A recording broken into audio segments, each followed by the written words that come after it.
Stanza 1, Australian fairy penguins. For me, the year 2024 was a fucking wild time. Some may recognise it as the year of my move to Meanjin that was preceded by a far crazier chapter. 2024 was the year I did what any woman in a quarter-life crisis does. 'Twas the year I went to find myself in Europe, of course. Whilst anyone who knows me will say Germany was the highlight of my time abroad, and whilst I will confidently confirm their suspicions, Spain was a clear close second. I found myself in Madrid for a solid month. 'Twas a nice flat share with a metro stop nearby. And when I say metro, I mean a rail. On a rail, not wheels. Brisbane. And sorry, Sydney, but it was a real network, not just one symbolic line. Got him. And a frequency that made actually checking the timetable being naught but excessive pedantry. I found a lifelong friend in local Spaniard Aaron and found myself dating a nice Sheila crazier than myself. Her name mostly eludes me, but I suspect it was Lucia. It was a strange relationship, to say the least. My Spanish was rudimentary at best, with her English being all but the same. God bless Google Translate. 'Twas the only way it even remotely worked. The thing is, this relationship was neither remarkable nor traumatic. So, in my long-term memory, not much remains. I do, however, remember one key thing. Bitch called Australian fairy penguins the ugliest things she'd ever seen. As an autistic person with a special interest in penguins, calling the penguin native not just to my home country but also my home state ugly has to be quite possibly the most insulting thing one could ever say. Fairy penguins are not ugly. They're one of the cutest creatures that roam this earth. Yeah. The highlight of any trip to Perth Zoo, even writing this, is putting one clear idea in mind. A trip to Penguin Island is mandatory next time I'm westward bound. Well, better pause writing to look up flights. Stanza 2, Emperor penguins. Like everyone, I have a bucket list, and there is but one thing that has always been at the very top.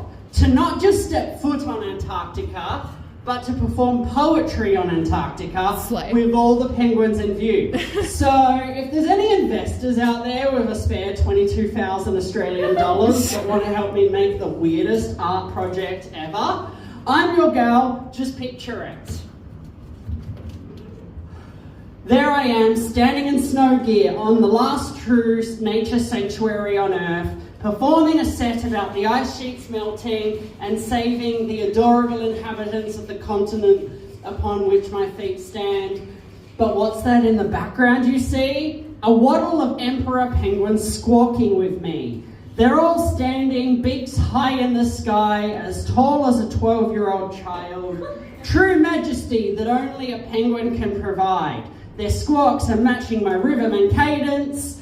They aren't just a background piece. The penguins would be the true feature artists of my set, definitely not me. Stanza 3, Mega Penguins. Ooh. Next we shall take a look at an age a long time ago, a metaphorical trip to the land before time to see what we can see. But first, a small but relevant tangent on my family. Whilst I grew up the eldest of 3, I have 7 siblings that I can count. 2 younger that grew up with me. 1 is an older sister with whom I've spoken via the phone. But looking at the 2 I actually consider family, my little brother may not be a poet or an artist at all, but that doesn't stop him being the coolest little brother ever. Woo! Pulled himself up by the bootstraps, living the Aussie dream, worked some fancy IT job that I don't understand. I think it could be cybersecurity maybe. Yeah. Growing up, we'd fight quite a lot, albeit we be just 3 years apart, with our little sister born between us. So in hindsight, there'd be no surprise there. These days, we only speak when I'm over there out west, but there's no hidden meaning in that.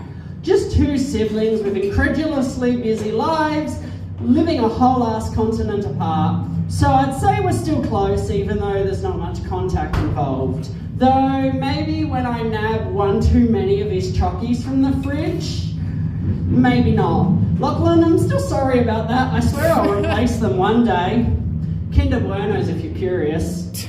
They are delicious. But if Lachlan was a poet, which I can confirm he is not, and was given the same prompt that we have here tonight, and if he was like me and was to do a prehistoric segment, that like I'd be doing right now, he would no doubt rave about the king of the oceans, the megalodon.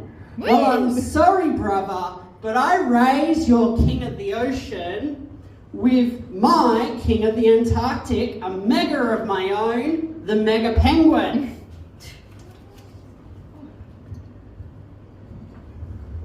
The Paleodintes Klakovsky, if we're being more precise. Okay.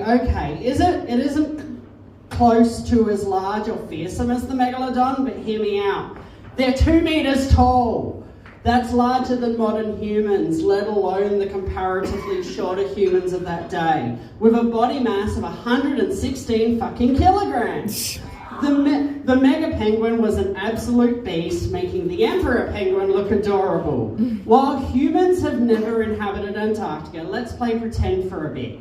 Imagine you're an Antarctican hunter-gatherer just going about this day, and this absolute beast of a penguin is towering over you in all its majesty. Now, I'm not particularly short, nor am I particularly tall. Height-wise, I'm quite average, for an Aussie at least. To put the majesty of this beautiful creature into perspective, it would absolutely tower over me by about the length of a ruler, I'd say. Damn. I know.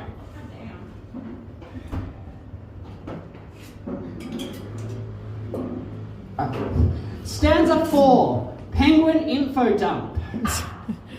Oh dear, now you've probably caught on. You came for an info dump on penguins, delivered by someone certifiably autistic and therefore qualified to deliver the facts, and instead received a series of anecdotes providing a rare glimpse into my mysterious past.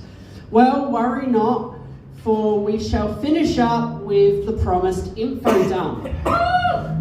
Penguins not only mate for life, but have documented cases of gay couples. Therefore, penguins say gay rights. Yeah! Penguins aren't perfect though. Like humans, penguins have been documented to cheat on their life partners. Yes! I guess infidelity Hey, we is... know it's cheating, okay? They could have consented. They don't speak penguin. True. I guess infidelity isn't just a human trait. When this happens, they'll also fight one another. Can't say I'd ever fight over a cheater. The side piece can have that bitch. When a penguin chick is orphaned, the gay penguins step up and adopt the chickling as their own. Yeah! Gay penguins have also been found to nurse large stones in lieu of fertilised eggs. See, even penguins say yes to gender-affirming care. Oh, and if you're neurodiverse like me, then you'll certainly have heard of pebbling. Yeah. Not gonna lie, this be my biggest love language. Not just for lovers too. I shall pebble to family, friends, lovers, all kinds of love. Oh no, I've made it about me again. Where was I? Ah yes, pebbling originates in penguins. It be their method of attracting a mate. Whether male, female, or anything between, because did I say gay penguins? Fuck yeah! Penguins are the coolest creatures to roam our beautiful earth, so cut your emissions, write to your local MP, both state and federal, in defence of net zero by 2050. I actually think it's meant to be 2030. If not for the penguins, then do it for me, because when I die, I don't want any silly afterlife. If the choice is truly mine, then in my next life, I shall be a penguin, the fuzziest one of all.